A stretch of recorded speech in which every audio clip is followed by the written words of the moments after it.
Napatay ang isang lalaki sa Lupi, Camarines Sur matapos tangayin ng baha sa spillway habang sakay ng kalabaw.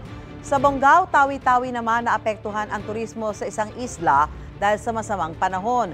Narito ang unang balita. Malayo sa saya at ingay ng nagdaang mga taon, tahimik ang Kapaskuhan sa Turtle Island sa Bonggao, Tawi-Tawi.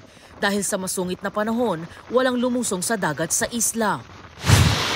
Ilang araw na rin inuulan ng ilang bahagi ng Laguna. Sa Paete, rumagasa ang baha sa pababang bahagi ng kalsada.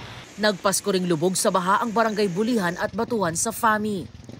Bukod naman sa pagbaha, nagka-landslide din sa ilang bahagi ng Quezon Province. Naitala ang mga iyan sa bahagi ng kalsada, sa barangay Magsaysay sa Infanta at sa barangay Lubayat sa Rial.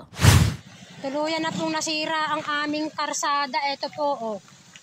Wala nang makakadaan ditong malalaking sasakyan. Hindi rin madaanan ang bahagi ng Sampaloc-Lokban Road.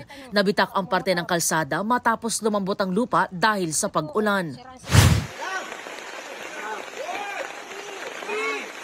Sama-samang iniaho ng mga rescuer at volunteer ang kotseng yan sa Santa Cruz, Marinduque. Sakay nito ang isang pamilya ng tangayin ng rumagasang baha habang tumatawid sa spillway roon. Nailigtas ang driver at kanyang anak habang pinaghahanap pa ang isa nilang kasama. Sa spillway din nangyari ang isang aksidente sa Lupi, Camarines Sur. Tumatawid sakay ng kanyang kalabaw ang isang lalaki nang tangayin sila ng baha. Matapos ang mahigit kalahating araw, bangkay na nang matagpuan ang lalaki. Ito ang unang balita. EJ Gomez para sa GMA Integrated News. Gusto mo bang mauna sa mga balita? Mag-subscribe na sa GMA Integrated News sa YouTube at tumutok sa unang balita.